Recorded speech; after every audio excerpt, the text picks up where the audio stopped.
Okay, so today we're going to talk about Snap and we're going to have a chat about Snap, but we're not talking about Snapchat. What? Back in a minute.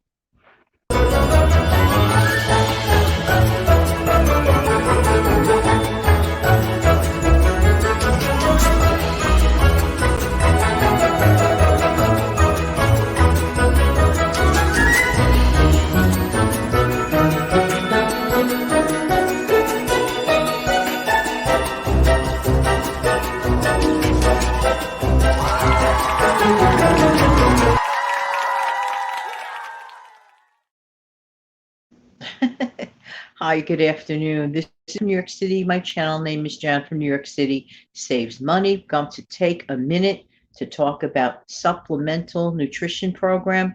Do not ask me what the letter A stands for. I totally forget, so I'm not going to lie. But let's talk about this. In the olden days, they used to refer to this as food stamps, by which many years ago, people that were on that program would receive coupons in the form of booklets and so on and so forth. And these days, people receive their benefit on what is known as EBT, electronic benefit transfer card. Okay, so having said that, we're going to talk about the aspect of how does a person on SNAP program manage their monthly food budget, because these stamps, even though it's not called stamps, many people still call them food stamps.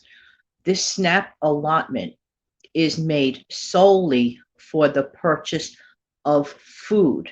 Okay, so let's say a person gets a certain amount of money every single month. They know what it is, they already know their grocery budget. So if you're on this program, or if you know someone on this program, that person already knows what is on their grocery budget to work with. People who qualify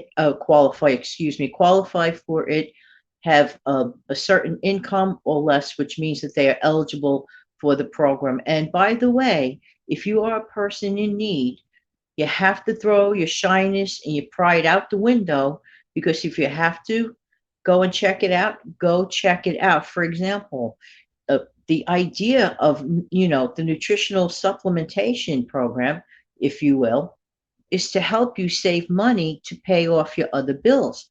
For example, you're not going to sit without your lights on, I hope not, or put that money that would have gone to groceries towards your rent money or other necessities. All right, having said that, so the person knows that they have X number of dollars. I don't know what that dollar amount would be, X number of dollars per person per their household. But I do know this: even if you're not on supplemental nutrition program, forgetting the letter A for a minute, even if you're not on that program, if you're working with a certain amount of number of dollars on your budget, grocery budget, you want to work within the parameters of that. And I know these days it's even tougher to figure out your grocery. So, what does a person do that is on the supplemental program, the food stamp program, for example? Do they or should they handle their financials any differently than anyone else? It would be, in my mind's eye, more of a challenge, but it would also be, in my mind's eye, something that people can manage and to work with, despite the changes in the grocery prices and so on and so forth. One mistake that I think sometimes people make, and this applies to anyone working with any type of plastic, be it a credit card, be it a debit card. You see, when I was a kid and a person went to the grocery store, you took out a thing called cash, and it was green and it had numbers on it and presidential faces. You know what I'm driving at. People worked with cash back in the day mainly. Now, don't get me wrong, as far as record keeping, it does help you manage, keeping your records straight when you know the numbers as it goes along with the on your card. But sometimes people have gotten too numb to this. This is where I think people have a problem. And it also strikes me the possibility that when sometimes if a person might be on a supplemental nutrition program, that they may forget themselves and not think of it as cash value. Because in order to retrieve that food every month, you have to look at it as cash. This is still cash. It may be hiding on a card, it may be a digital number.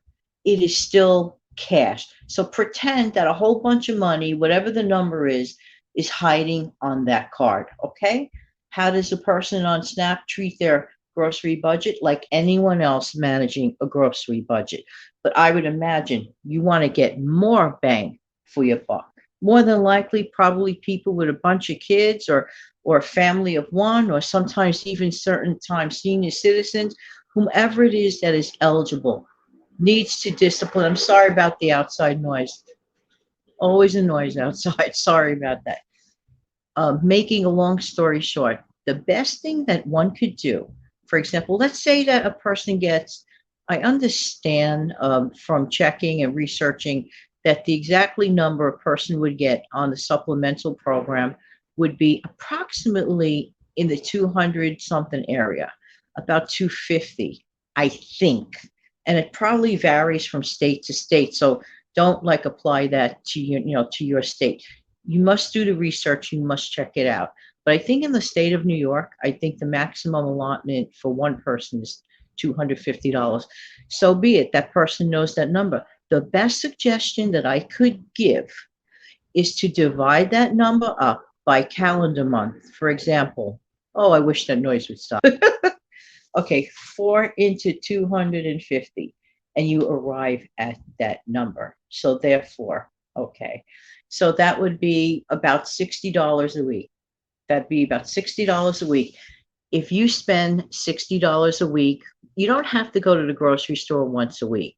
But let's say that you shop, your shopping haul schedule is you rather shop twice a month, which actually, in my opinion, is my recommendation.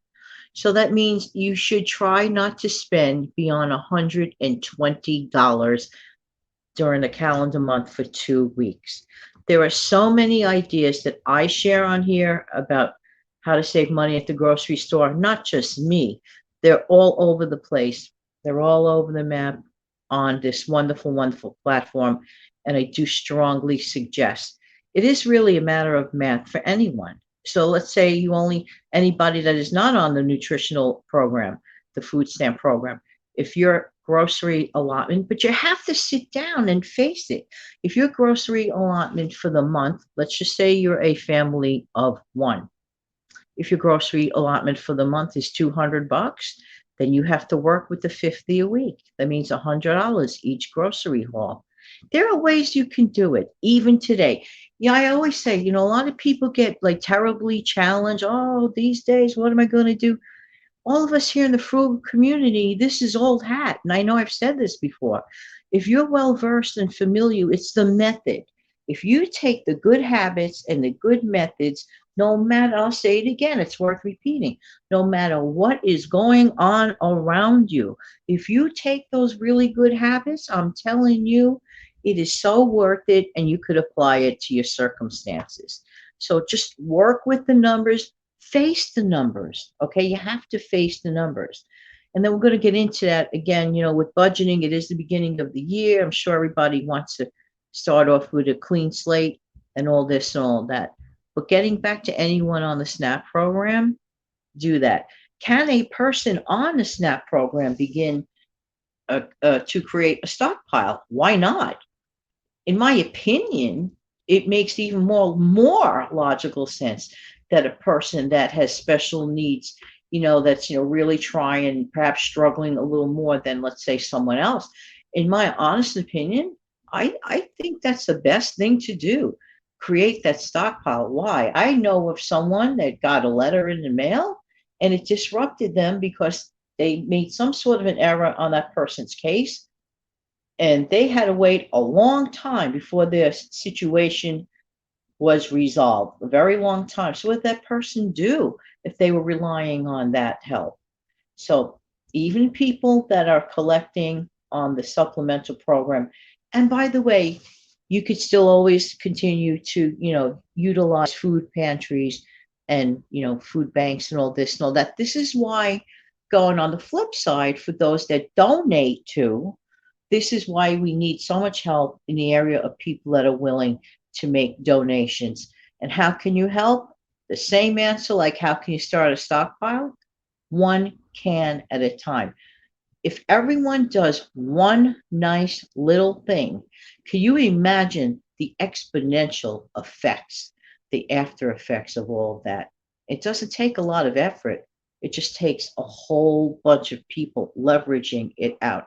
So if you're on Snap, manage your card, and anyone with any type of card, do not think of it as plastic. It is money. Money, money, money. It may look like a card, it may look like a little bit of a number, but that is cash and it is an exchange of services. You have to figure out the best way you can do that. Okay. In the meantime, this has been Jan from New York City. If anybody has some grocery savings tips, please let folks know below. If anybody is managing the Snap, tips and tricks, if you're willing to mention that in the comment section, you are exponentially helping others. We together can help make a difference. All right, so you're going to see my finger because I'm not on my laptop. Sorry about that. I'm going to close the show. In the meantime, this has been Jan from New York City. Have a most wonderful Sunday afternoon. And don't forget, even if something's on a card, it is still cash. Never forget that. Have an amazing, fantastic day, and I'll be back with a wave.